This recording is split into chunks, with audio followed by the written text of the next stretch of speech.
ओम शांति, ओम शांति, ओम शांति।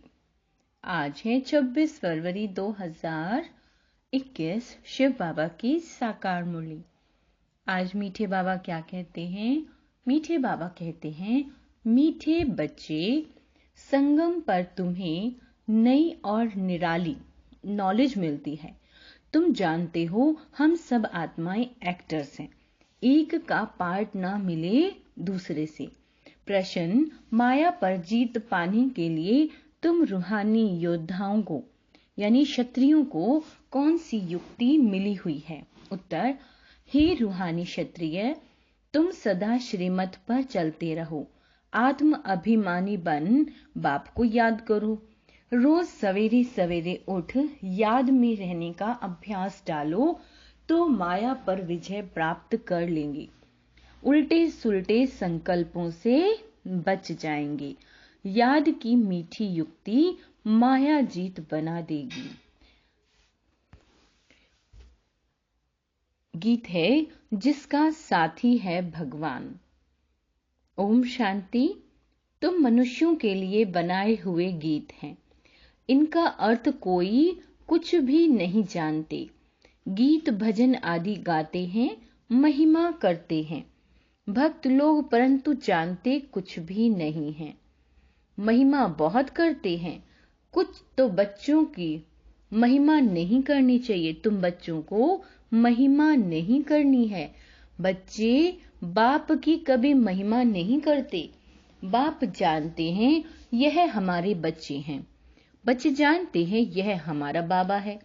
अभी यह बेहद की बात है, फिर भी सब बेहद के बाप को याद करते हैं। बाबा कहते हैं, आत्माओं को कहते हैं, हे बाबा, इनका नाम शिव बाबा है। जैसे हम आत्माएं हैं वैसे शिव बाबा हैं। वह है परम आत्मा जिसको सुप्रीम कहा जाता है। उनके हम बच्चे हैं। उनको सुप्रीम सोल कहा जाता है। उनका निवास स्थान कहाँ है? परम धाम में। बाबा कहते हैं, सब सोल्स वहां रहती हैं। एक्टर्स ही सोल्स हैं। तुम जानते हो नाटक में एक्टर्स नंबर वार होते हैं। हर एक के पार्ट अनुसार इतनी तनख्वाह पगार मिलती है। सब आत्माएं जो वहां रहती हैं सब पार्टधारी हैं, परंतु नंबर वार सबको पार्ट मिला हुआ है। रूहानी बाप बैठ समझाते हैं कि रूहों में कैसे अविनाशी पार्ट नुंधा हुआ है। सब रूहों का पार्ट एक जैसा नहीं हो सकता। सब में ताकत एक जैसी नहीं है। तुम जानते हो कि सबसे अच्छा पार्ट उनका है जो पहले शिव की रुद्र माला में है। नाटक में जो बहुत अच्छे अच्छे एक्टर्स होते हैं उनकी कितनी महिमा होती है। सिर्फ उनको देखने के लिए भी लोग जाते हैं। तो यह बेहद का ड्रामा है। इस बेहद के ड्रामा में भी ऊंच एक बाप है। ऊंचे ते ऊंच एक्टर, क्रिएटर, डायरेक्टर भी कहें, वह सब हैं हद के एक्टर्स, डायरेक्टर्स आदि। उनको अपना छोटा पार्ट मिला हुआ है। आत्मा पार्ट बजाती है, परंतु देह अभिमान के कारण कह देते हैं कि मनुष्यों का ऐसा पार्ट है। बाप कहते हैं पार्ट सारा आत्मा का है। आत्म अभिमानी बनना पड़ता है। बाप ने समझाया कि सतयुग में आत्म अभिमानी होते हैं। बाप को नहीं जानते। यहाँ कलयुग में तो आत्म अभिमानी भी नहीं और बाप को भी नहीं जानते। अभी तुम आत्म अभिमानी बनते हो। बाप को भी जानते हो। तुम ब्राह्मणों को निराली नॉलेज मिलती है। तुम आत्मा को जान गए हो कि हम सब आत्माएं एक्टर्स हैं। सबको पार्ट मिला हुआ है जो एक ना मिले दूसरे से। वह पार्ट सारा आत्मा में है। यूं तो जो नाटक बनाते हैं वह भी पार्ट आत्मा ही धारण करती है। अच्छा, पार्ट भी आत्मा ही लेती है। आत्मा ही कहती है मैं गवर्नर हूं, फलाना हूं। परंतु आत्म अभिमानी नहीं बनते। सतयुग में समझेंगे कि मैं आत्मा हूं, एक शरीर छोड़कर मुझे दूसरा लेना है। परमात्मा को वहां कोई नहीं जानते। इस समय तुम सब कुछ जानते हो। शूद्रों और देवताओं से तुम ब्राह्मण उत्तम हो। इतने ढेर ब्राह्मण कहां से आएंगे जो बनेंगे? लाखों आते हैं प्रदर्शनी में। जिसने अच्छी तरह समझा, ज्ञान सुना, वह प्रजा बन गए। एक एक राजा की प्रजा बहुत होती है। तुम प्रजा बहुत बना रहे हो। प्रदर्शनी प्रोजेक्टर से कोई समझकर अच्छे भी बन जाएंगे, सीखेंगे, योग लगाएंगे, अभी वह निकलते जाएंगे। प्रजा भी निकलेगी, फिर साहूकार, राजा रानी, गरीब आदि सब निकलेंगे। प्रिंस प्रिंसेस बहुत होते हैं। सतयुग से त्रेता तक प्रिंस प्रिंसेस बनने हैं। सिर्फ 8 व 108 तो नहीं होंगे, बाबा कहते हैं, लेकिन अभी सब बन रहे हैं। तुम सर्विस करते रहते हो, यह भी नथिंग न्यू। तुमने कोई फंक्शन किया, यह भी नई बात नहीं, अनेक बार किया है। फिर संगम पर यही धंधा करेंगे और क्या करेंगे? बाप आएंगे पतितों को पावन बनाने।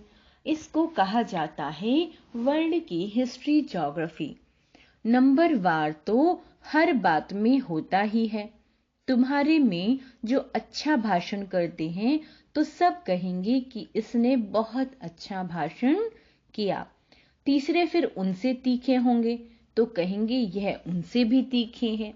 हर बात में पुरुषार्थ करना है कि हम उनसे ऊपर जाएं। होशियार जो होते हैं वह झट हाथ उठाएंगे भाषण करने के लिए। तुम सब पुरुषार्थी हो, आगे चल मेल ट्रेन बन जाएंगे। जैसे मम्मा स्पेशल मेल ट्रेन थी। बाबा का तो पता नहीं पड़ा, बाबा का तो, क्योंकि दोनों इकट्ठे हैं। तुम समझ नहीं सकेंगे कि कौन कहते हैं। तुम सदैव समझो कि शिव बाबा समझाते हैं। बाप और दादा दोनों जानते हैं, परंतु वह अंतर्यामी हैं। बाहर से कहते हैं यह तो बहुत होशियार है। बाप भी महिमा सुन खुश होते हैं। लौकिक बाप का भी कोई बच्चा अच्छी तरह पढ़कर उच्च पद पाता है तो बाप समझते हैं कि यह बच्चा अच्छा नाम निकालेगा। यह भी समझते हैं कि फलाना बच्चा इस रूहानी सर्विस में होशियार है। मुख्य तो भाषण है, किसी को बाप का संदेश देना, समझाना। बाबा ने मिसाल भी बताया था कि किसी को 5 बच्चे थे तो कोई ने पूछा कि तुमको कितने बच्चे हैं, तो बोला कि 2 बच्चे हैं। कहा कि तुमको तो 5 है, कहा सपूत 2 हैं।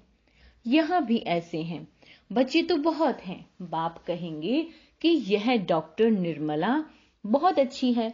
बहुत प्रेम से लौकिक बाप को समझाए सेंटर खुलवा दिया। यह भारत की सर्विस है। तुम भारत को स्वर्ग बनाते हो। इस भारत को नरक रावण ने बनाया है। एक सीता कैद में नहीं थी, लेकिन तुम सीताएं रावण की कैद में थी। बाकी शास्त्रों में सब दंत कथाएं हैं। यह भक्ति मार्ग भी ड्रामा में है।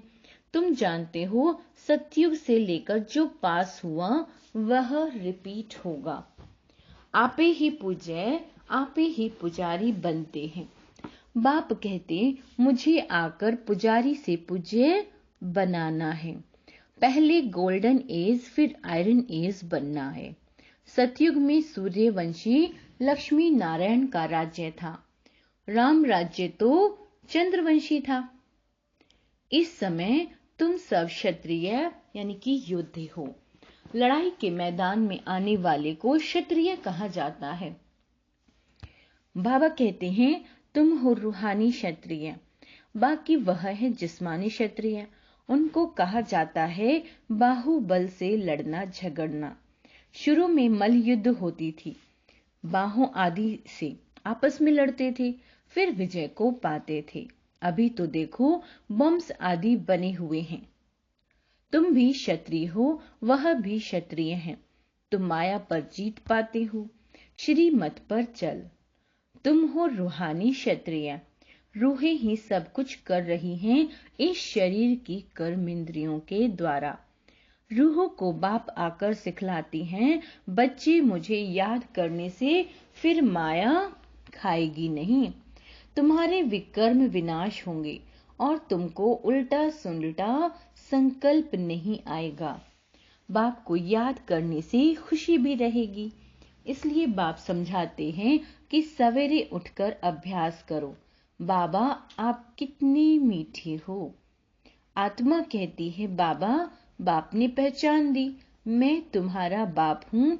तुमको सृष्टि के आदि मध्य अंत का नॉलेज सुनाने आया हूँ। यह मनुष्य सृष्टि का उल्टा झाड़ है। यह वैरायटी धर्मों की मनुष्य सृष्टि है। इसको कहा जाता है विराट लीला। बाप ने समझाया कि इस मनुष्य झाड़ का मैं बीज रूप हूँ।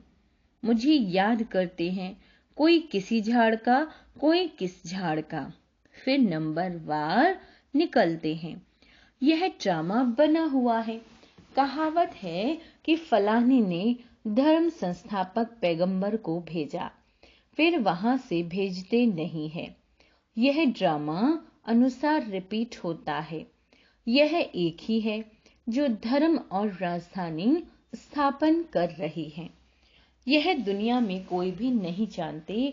अभी है संगम, विनाश की ज्वाला प्रज्वलित होनी है।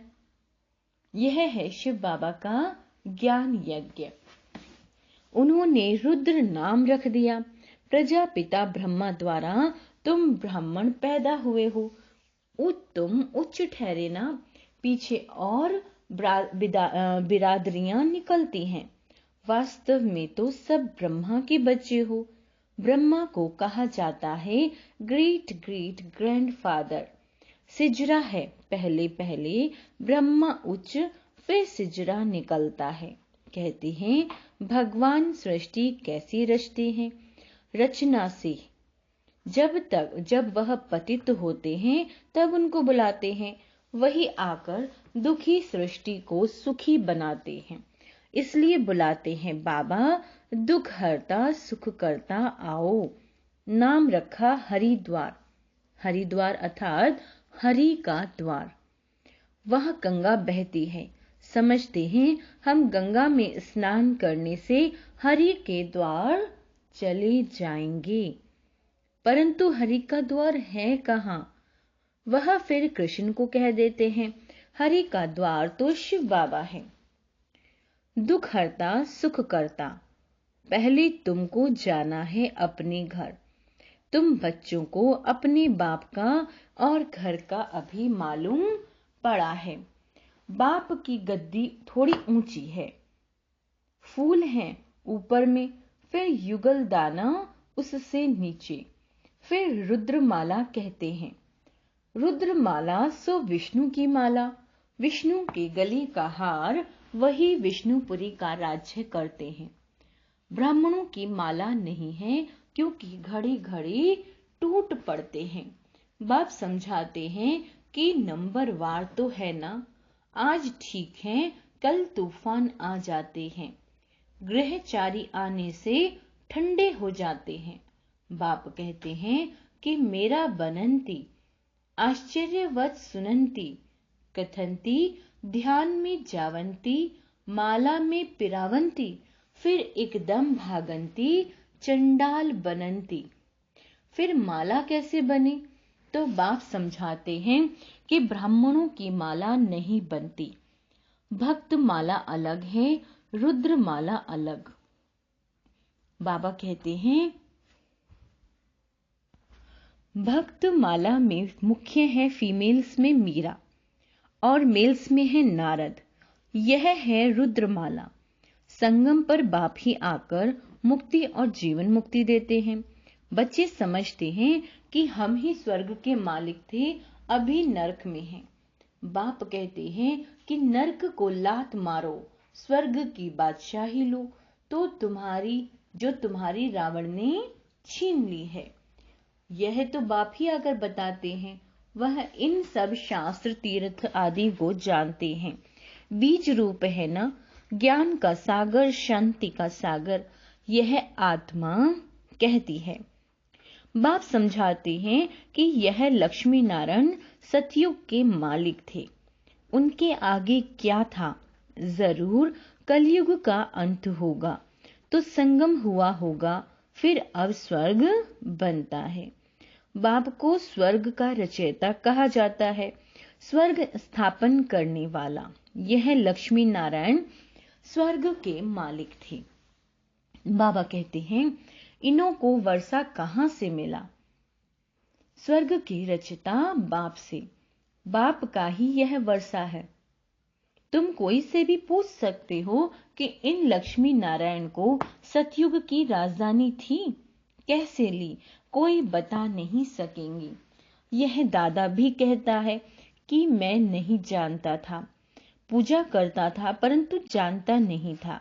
अब बाप ने समझाया, यह संगम पर राजयोग सिखाते हैं। गीता में ही राजयोग का वर्णन है। सिवाय गीता के और कोई भी शास्त्र में राजयोग का बात नहीं है। बाप कहते हैं, मैं तुमको राजाओं का राजा बनाता हूँ। भगवान ने ही आकर नर से नारायण बनने की नॉलेज दी है। भारत का मुख्य शास्त्र है गीता। गीता कब रची गई यह जानते नहीं। बाप कहते हैं, कलप कलप संगम पर आता हूँ।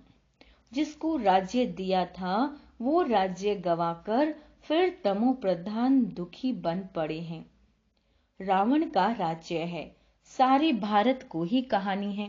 भारत है ऑल राउंड, और तो सब बाद में आते हैं।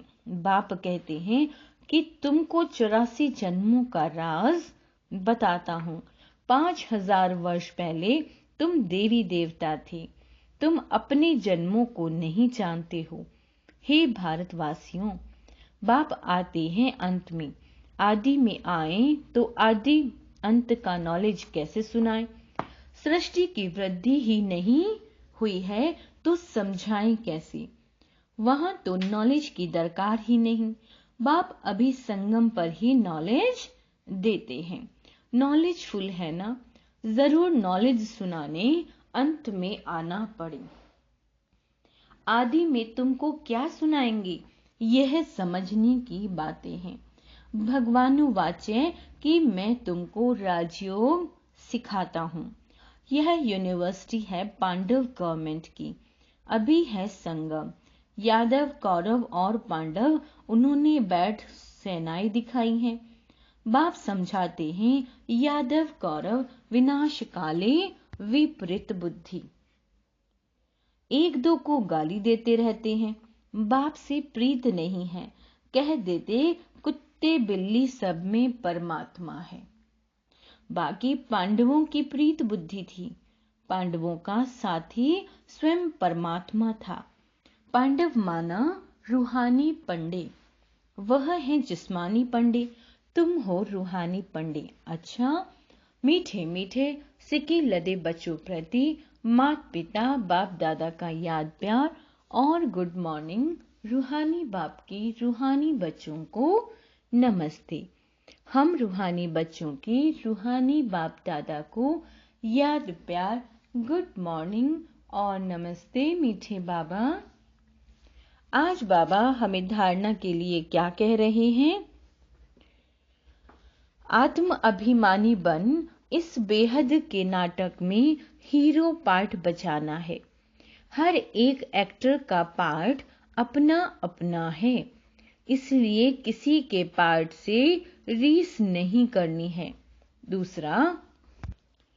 दूसरा है सवेरे सवेरे उठ अपने आप से बातें करनी है, अभ्यास करना है। मैं इस शरीर की कर्मेंद्रियों से अलग हूँ। बाबा आप कितने मीठे हैं, आप हमें सृष्टि के आदि मध्य अंत का ज्ञान देते हो। वरदान, सदा देह अभिमानी, सदा देह अभिमान व देह की बदबू से दूर रहने वाले इंद्रप्रस्थ निवासी भव। कहते हैं इंद्रप्रस्थ में सिवाय परियों के और कोई भी मनुष्य निवास नहीं कर सकते। मनुष्य अर्थात जो अपने को आत्मा न समझ देह समझते हैं, तो देह अभिमान और देह की पुरानी दुनिया, पुराने संबंधों से सदा ऊपर उड़ते रहते हैं। जरा भी मनुष्यपन की बदबू ना हो, देही अभिमानी स्थिति में रहो। ज्ञान और योग के पंख मजबूत हो, तब कहेंगे इंद्रप्रस्थ निवासी। स्लोगन, अपने तन मन धन को सफल करने व सर्व खजानों को बढ़ाने वाले ही समझदार हैं। अच्छा, ओम शांति।